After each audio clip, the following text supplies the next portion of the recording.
छत्तीसगढ़ी गाने देखने के लिए हमारे YouTube चैनल को सब्सक्राइब करें और नए अपडेट्स जानने के लिए बेल आइकन के बटन को क्लिक करें।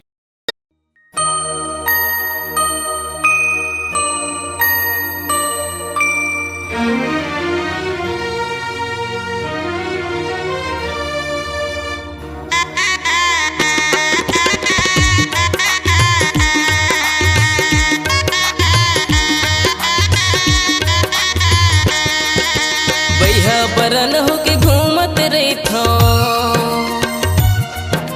बैहा बरन होके घूमत रहिथो मैं हाँ तोर प्यार माँ तो लया ही कह के ओ निकलिया थोरे खेती कार माँ तो लया ही कह के ओ निकलिया थोरे खेती कार माँ।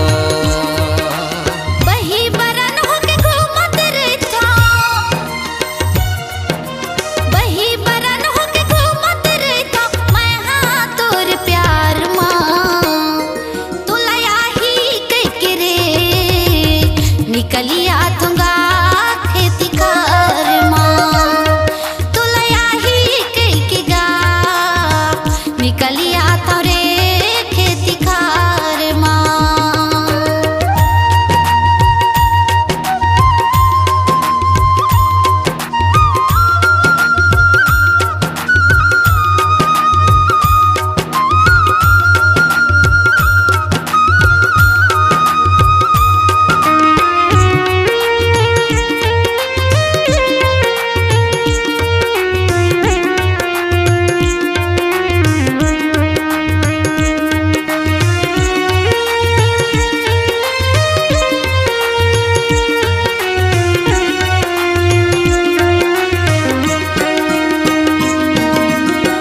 दिन के सब मिलना जुलना अब हो के हवे सपना एक कनी तोला देख लेते मैं सुन ले मन के कल्पना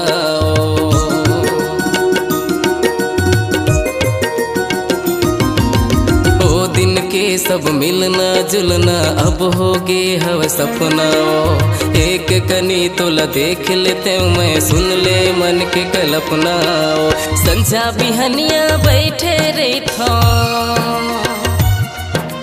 संझा बिहनिया बैठे रहिथो तोरे इंतजार माँ तो लया ही कह के राधा निकलिया थोरे खेती कार माँ तो लया ही कह के राधा निकलिया थोरे खेती कार माँ।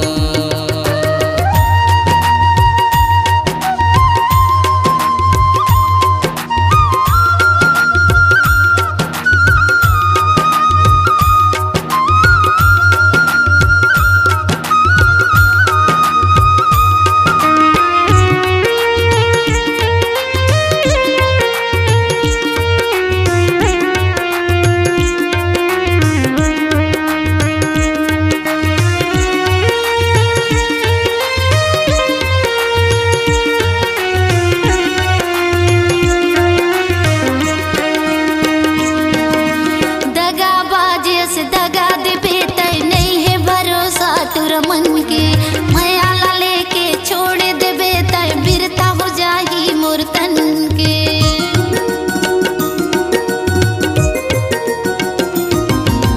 दगा बाजे से दगा देबे तय नहीं है भरोसा तुर मन के माया लेके छोड़ देबे तय बिरता हो जाही मोर तन के बैठे बैठे मैं घूमत रहता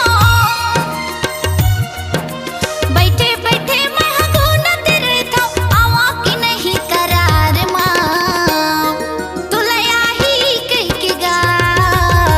निकलिया थोरे खेती खार माँ तुलया ही कह के रे निकलिया तुगा खेती खार माँ। बैहा बरन होके घूमत रहिथो बैहा बरन होके घूमत रहिथो मैं हाँ तोर प्यार माँ तो लया ही कह के ओ निकलिया थोरे खेती कार माँ।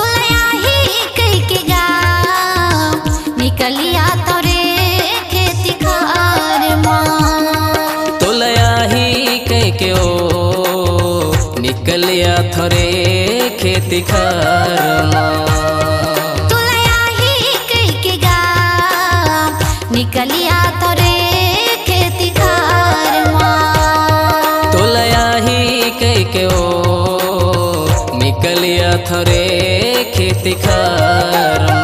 निकलिया तुगा खेती खारमा। निकलिया थोरे खेती खारमा। निकलिया तुगा खेती खारमा। अपनी आवाज को एक नया आयाम देना चाहते हैं तो चले आइए मल्टी ट्रैक डिजिटल रिकॉर्डिंग के लिए AVM audio video studio Khamtarai Raipur. Mobile number 9301523929 और 7869646201। यदि आप नए एवं पुराने गीत सुनना चाहते हैं तो avmgana.com में जाकर गाना फ्री डाउनलोड करें और YouTube चैनल में AVM गाना और KK कैसेट्स को सब्सक्राइब करें।